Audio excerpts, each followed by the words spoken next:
It's the longest day of the year. It's 10:30 in the evening, and the sun is just about to set.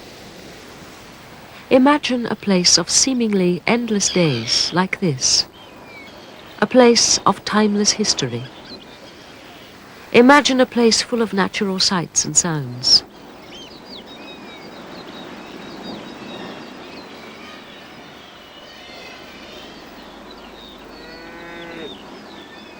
Imagine a place that is yours to enjoy.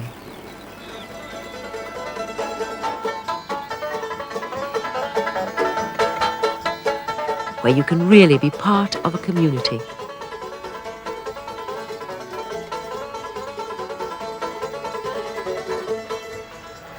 Imagine a place you can visit all year round. Imagine not one place, but over 70 of them. A place that's closer to home than you think. That place would be Orkney.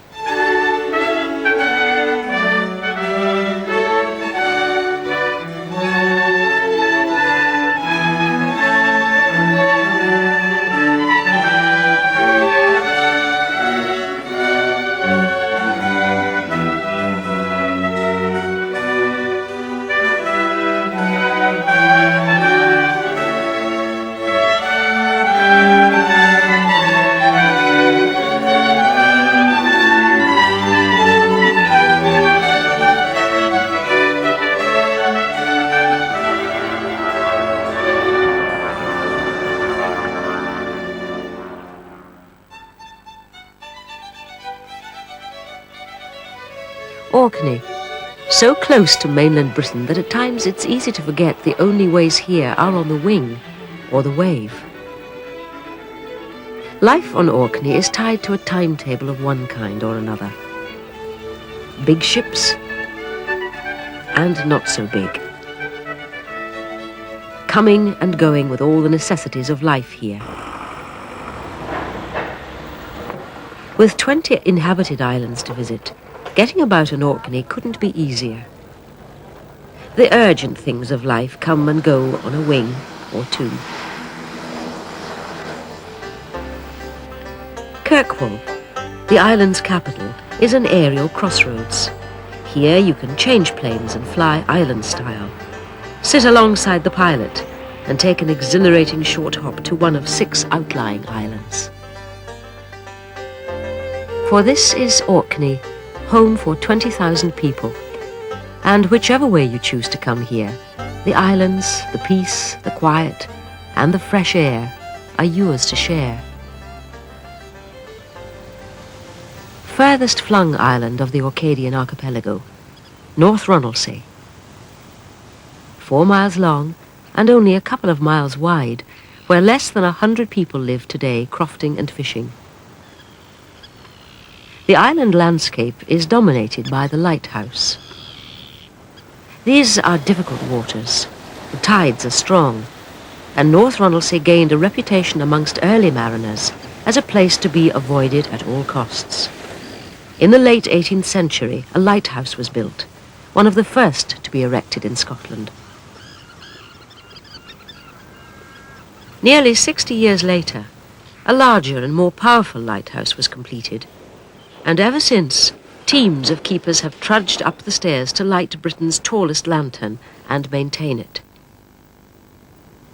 Soon, though, North Ronaldsay's lighthouse will become the last in an illustrious line of beacons all round the Scottish coastline to become fully automatic.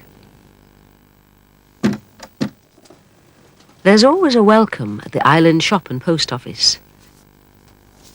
A chance also to acquire what must be a distinctive postmark in a world where identity and individuality is becoming increasingly precious.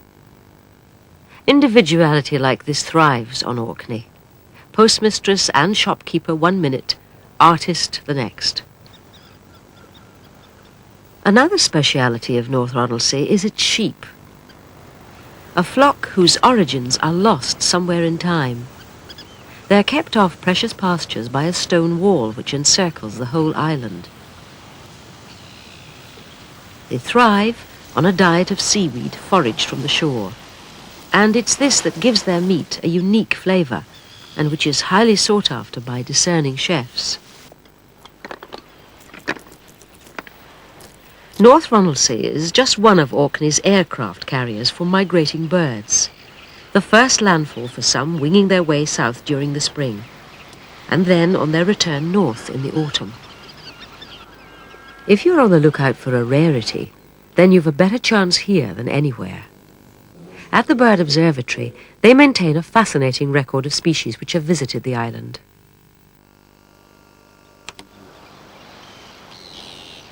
The terns are the masters of long-distance migration, leading a lifetime of almost eternal flight, coming from an Antarctic summer to breed on Orkney shores. In midsummer, darkness never completely comes to these latitudes. Nevertheless, 16 beams still stretch out into the night sky, one of a network of guiding lights around the islands.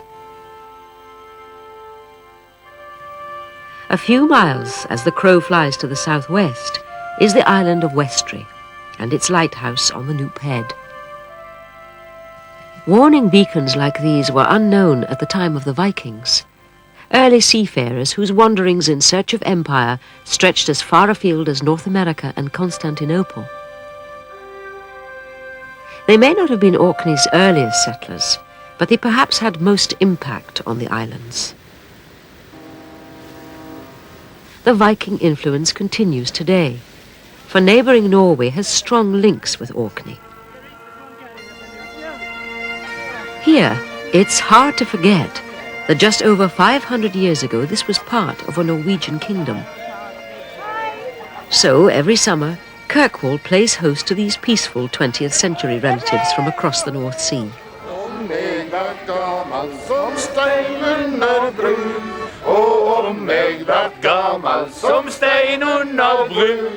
Så alle jeg bytter på tela for kul.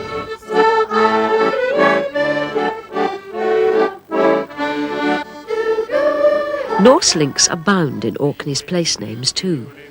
Names like Sanday, Stronsay, Westray and Ronaldsay, and you'll find plenty more as you travel around.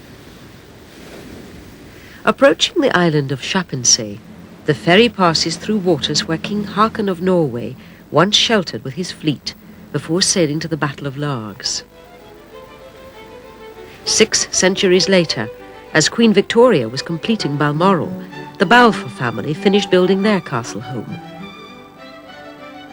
This was the heyday of Scottish baronial piles and immaculate gardens.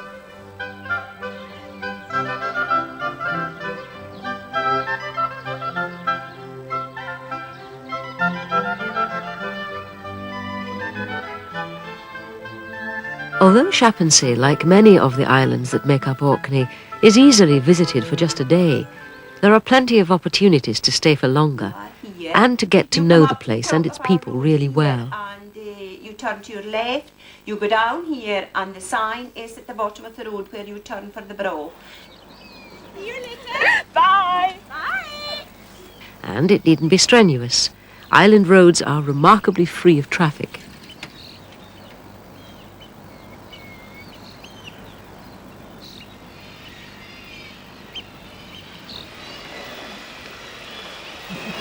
Here are other unusual opportunities. Exploring the coast from a unique angle. Kittiwake right up. Shapensay's cliffs offer hours of fascinating exploration. A chance to see seals and seabirds, and to explore huge caves like this, which legend has it once gave refuge to a Viking warrior, Svein Asleivesson.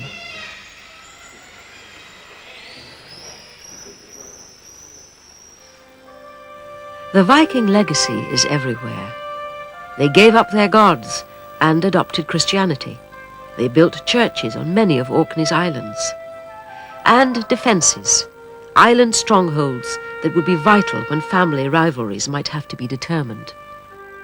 But what of Orkney's earlier inhabitants? Those who had come some 4,000 years before the Vikings. They too left their mark, with well-organised settlements and dramatic stone circles whose real purpose remains a mystery to this day. the ring of Brodgar, the remains of a 60-stone circle. We can only speculate that perhaps this was a lunar observation site. On a summer's evening, it's a mystery about a lost Orkney civilization that must fascinate even the most doubtful visitor.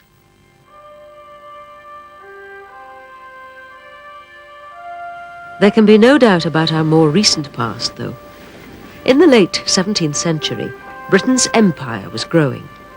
There was trade to be developed with North American Indians.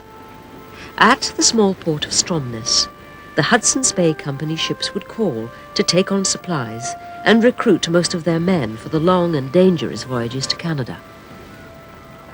This sheltered harbour was an important stop for British whaling fleets from Dundee and Hull, before they moved on to the icy seas off Labrador and Greenland. Things are quieter in Stromness today, unless, of course, you come during the summer shopping week. But you don't have to come shopping to enjoy the carnival atmosphere.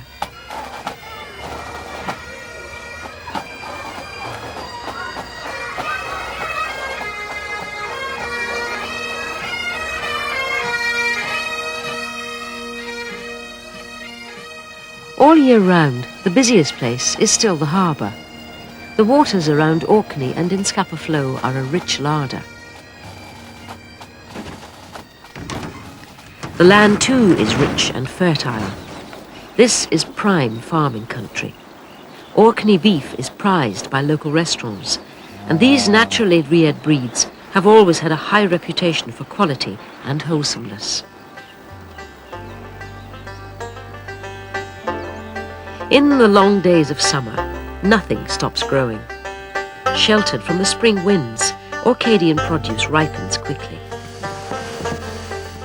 Fresh vegetables in abundance, essential to anyone who cares about good food. For that, you need the finest raw materials, impeccably prepared.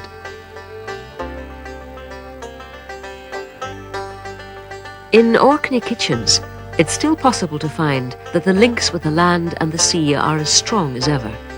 Crops like this barley, or bear as it's known locally, and which is the staple ingredient of the bear bannock.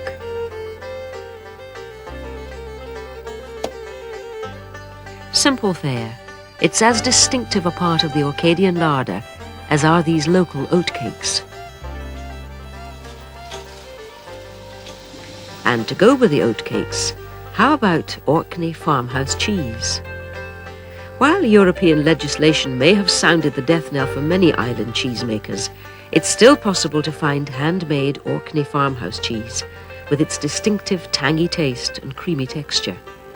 Real food, which the islands trumpet joyfully at showtime. Medium rare, going on to medium well done.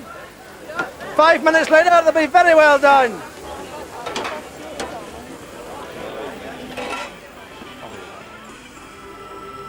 In August, the weeks and months of preparation on the land come to fruition at the island's agricultural shows.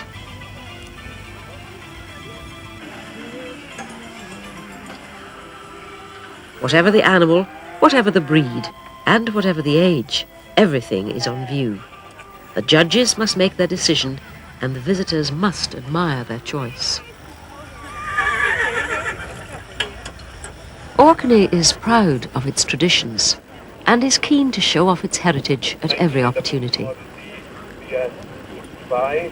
Whether it's at the annual vintage rally where anything mechanical with a venerable past takes part, or at the riding of the marches. Each August, the island capital celebrates its status as a royal borough, handed down by King James III, not long after the islands were pledged to Scotland by a penniless Danish monarchy. Townsfolk of all ages reaffirm their identity, marking out their boundaries, being part of Orkney.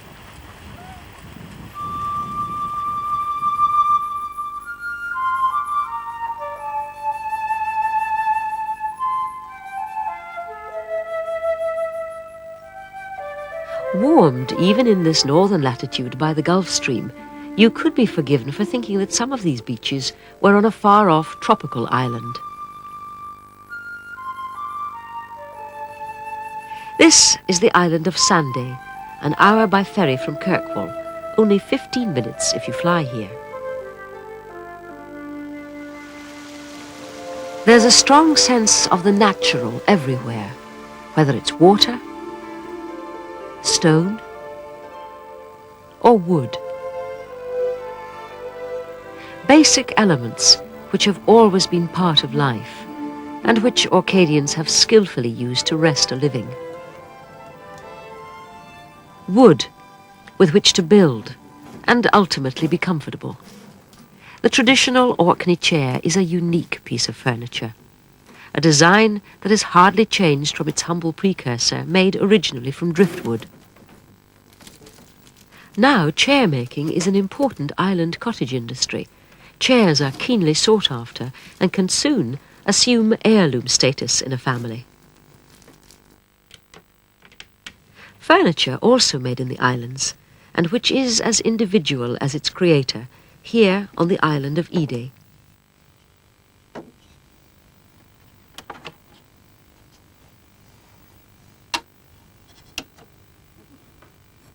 To come, to watch, to touch, and possibly even to acquire, is all part of the Orkney experience that will last a lifetime.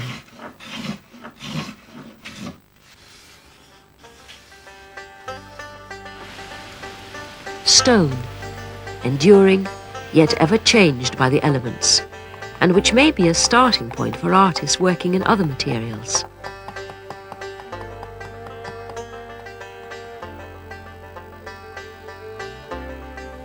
Orkney landscapes inspire the creative spirit.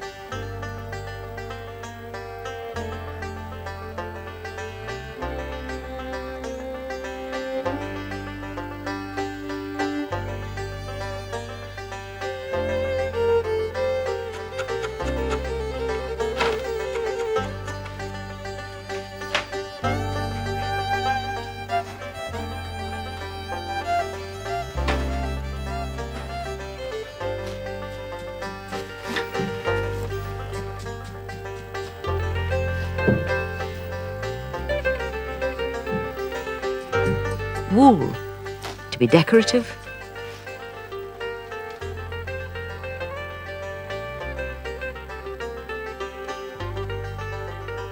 and wool with which to keep warm.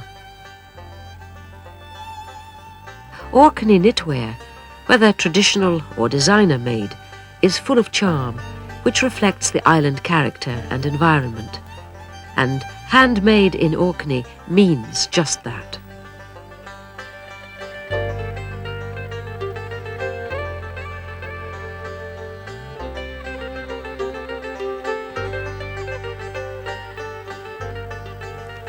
Handmade jewellery is another Orkney speciality, and long-established local designers find much of their inspiration in patterns laid down in the past.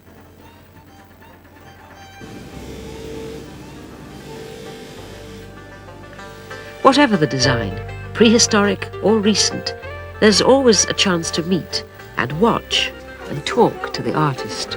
This takes a bit of effort because the clay is quite firm and what's called short. But it's very good for throwing plant pots with.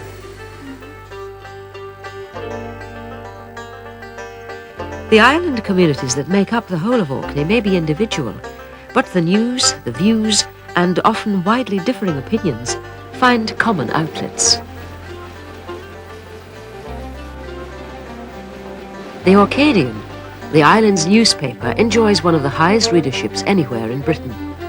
Its columns are as important in Stronsay or Stromness as they are to expatriates living in South Australia or Switzerland. Welcome back to Radio Orkney this Thursday evening. Orkney's newest fishing boat arrived home today. The 40-foot crabber Incentive, which was built by Cygnus of Falmouth, is owned by brothers Magnus and Clifford Nurkoy from St Margaret's Hope. Important too is the island's local radio, quite different to what you might expect to find elsewhere. When you live on the fringe, keeping in touch with the outside world has a special significance. could do with some asbestos roofing sheets. Is that the Robbie Fraser? That is the Robbie Fraser, the one who's in Robbie the Fraser. Orcadian. The Robbie Fraser. Well, that's interesting. Have you got a tyre for a Massey Ferguson 19 muck spreader, which you don't need? Crazy but true. Someone in the hop is looking for one. This tyre has disintegrated, or his tyre's disintegrated, and even a whole wheel with a tyre on it would make him quite happy. And he's also looking for a bucket for a Dexter front loader. Communications in Orkney have always been important. The islands have been a strategic military location since Napoleonic times. At the armistice, at the end of the First World War, the German Kaiser's fleet had assembled in the huge expanse of Scapa Flow. The scuttling of the ships left an underwater naval heritage that has become a mecca for diving enthusiasts today. In the Second World War, Orkney acquired a vast military garrison. More than 60,000 troops were stationed here. The flow became an assembly point for Arctic convoys. It also became the last resting place for over 800 men on board HMS Royal Oak. The oil, which still seeps to the surface today, is a poignant reminder of their sacrifice. The flow had to be made impregnable to enemy submarines. More than 250,000 tons of concrete were made to create these enormous defences. The Churchill barriers, as they became known, were constructed with the help of Italian prisoners of war, an enduring landmark which helped link the southern island communities to the mainland of Orkney. A small group of the Italians left a more beautiful legacy. The Italian chapel, built on one of their campsites with nothing more than second-hand and scrap materials and much patient dedication. A moving testament to peace and a symbol of the friendship between two communities which continues to this day.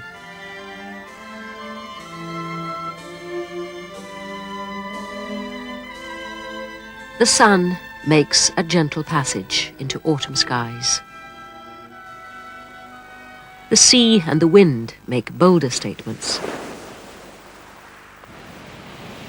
As the days shorten, it's time to fill the larder for the approaching winter. Potatoes, not for the shops or the kitchen, but next year's seed for farms in the south. Orkney's clean climate ensures disease-free stocks. This is a busy time at Kirkwall Market. Stock, which have been traditionally raised on prime island grass, find eager buyers from the Scottish mainland.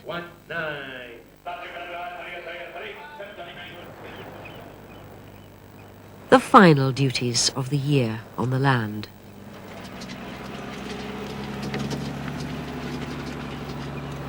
The days shorten, a few snowflakes fall. The lamp is lit in the late afternoon. We have bannocks and cheese, pancakes and jam, and tea by lamplight. Don't open the door too wide. A flurry of snow whirls in, and the flames rear and roar up the lum.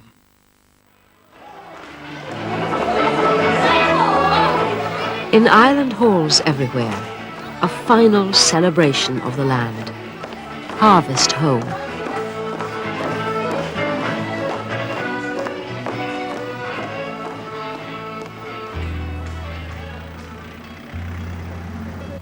If all this suggests that at autumn time Orkney is about to pull down the shutters on the world outside, think again. In the towns, there's a steady stream of exhibitions, concerts and festivals. In the villages and surrounding countryside, Orcadians busy themselves exercising both mind and body.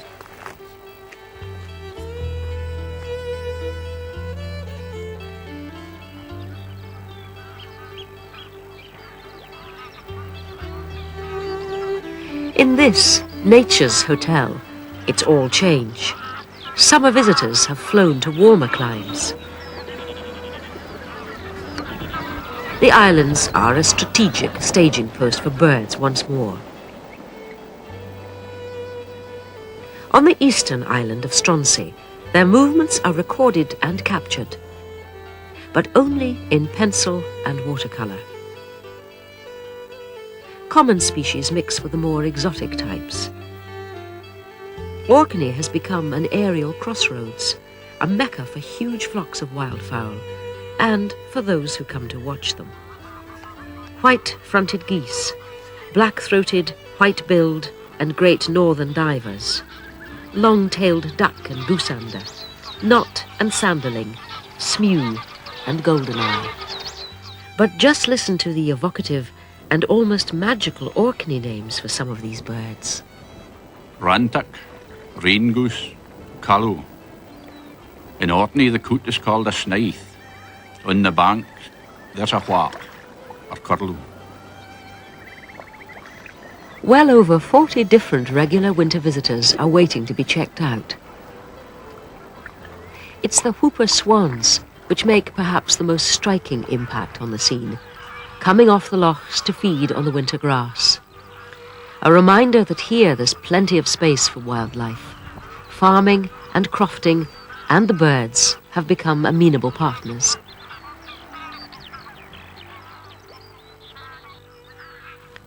The days shorten still further. The sun may be low and the shadows long, but Orcadians know how to enjoy themselves.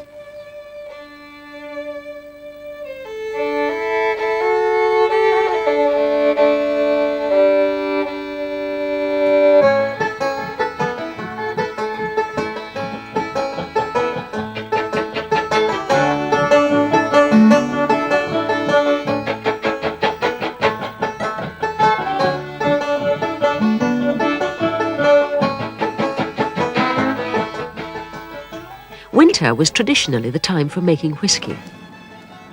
Now it's made all the year round here, but the skills are just as special.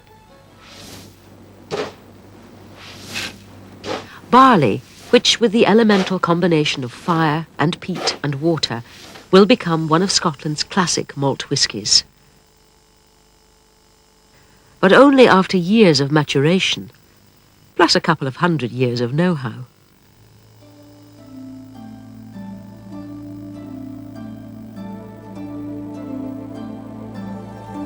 December the 21st, the winter solstice in Orkney. Over the huge mound of Maeshowe, the sun hangs briefly, its rays penetrating for just this day to the far end of this burial chamber, another prehistoric feat of astronomical timekeeping. In Kirkwall, St Magnus Cathedral once more becomes centre stage of the community. Not too much.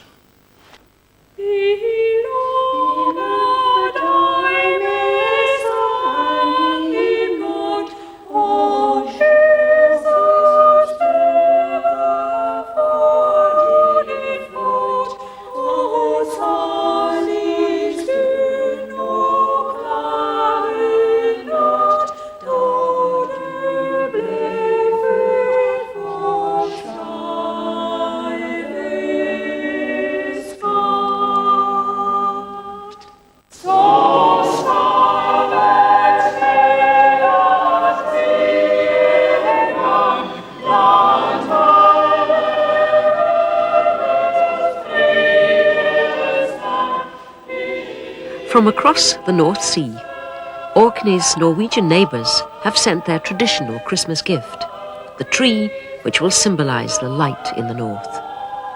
It is a time when spirits and voices are raised.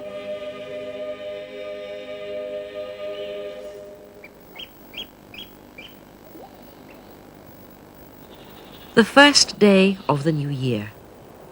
While most of the world contemplates the festivities and excesses, and perhaps the year that lies ahead, in Kirkwall there's a sense of purpose. Outside St Magnus, Orkney's ritual kickstart to the year, the bar game.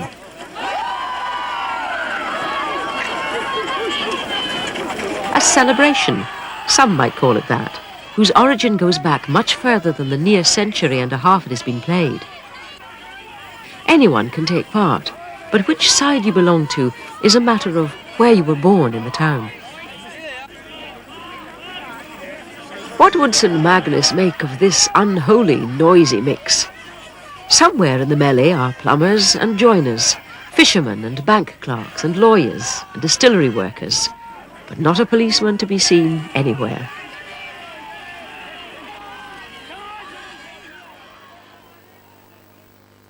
And so the snows of January and early February come like small, shy girls, looking round the corner and disappearing again, as if it was all a game.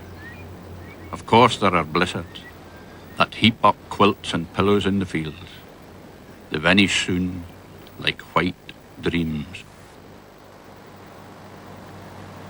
Orkney's winter is short. When snow comes, it rarely lingers. The warming Gulf Stream sees to that. The islands begin to look forward to lengthening days once more. The island of Rousey commands fine views of the Orkney mainland, views that haven't changed in 1,000 years. Around these shores, newly arrived Viking seafarers would no doubt be just as intrigued as we are today with what previous civilizations had left behind. But in one particular spring in the 12th century, they would have been involved in the power politics and inter-family rivalries of the time. In 1117, the cousins Earl Magnus and Earl Haakon would have passed by Rousey for a fateful meeting on the little island of Egglesey. There, one April morning, Magnus was martyred, and so became patron saint of Orkney.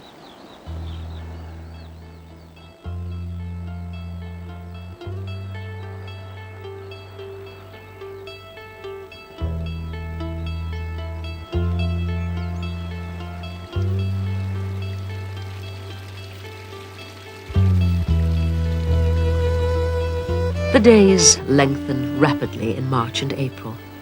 The Orcadian spring begins with a fresh coat of yellow. Between the showers, it's time to win next winter's fuel. And our small blades glittered in the day spring, and we tore dark squares, thick pages from the Book of Fire, and we spread them wet on the heather.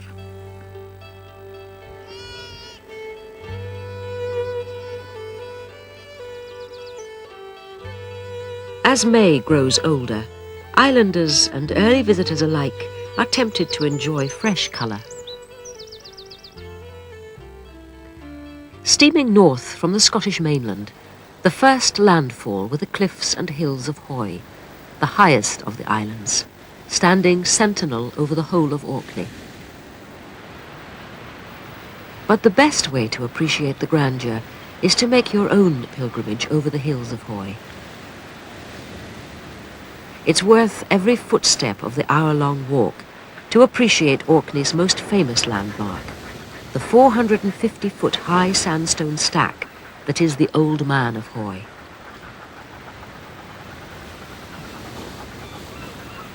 Around the cliffs, the fulmars wheel and soar in the updrafts, aerodynamic perfection.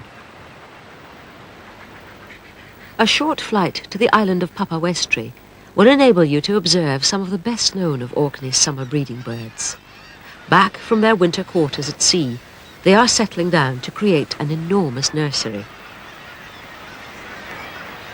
A cacophony of sound, a veritable symphony to the ears of bird watchers.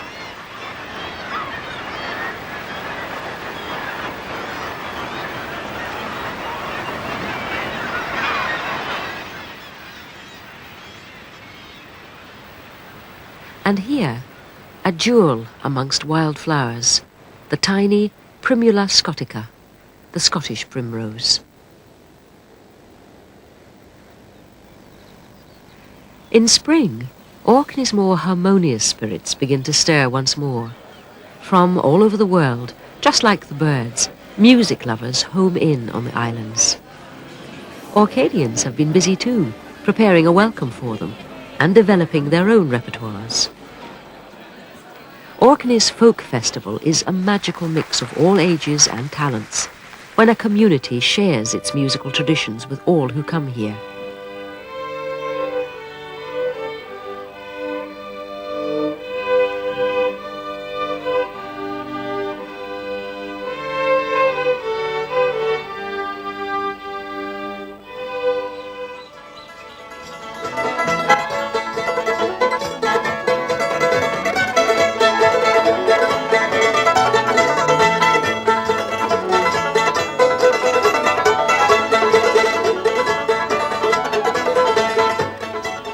Musical and artistic tradition reaches a climax every summer. The St. Magnus Festival, a rich blend of art, drama, music and dance, prose and poetry, and which encompasses the whole of Orkney. The great cathedral at Kirkwall becomes home once more.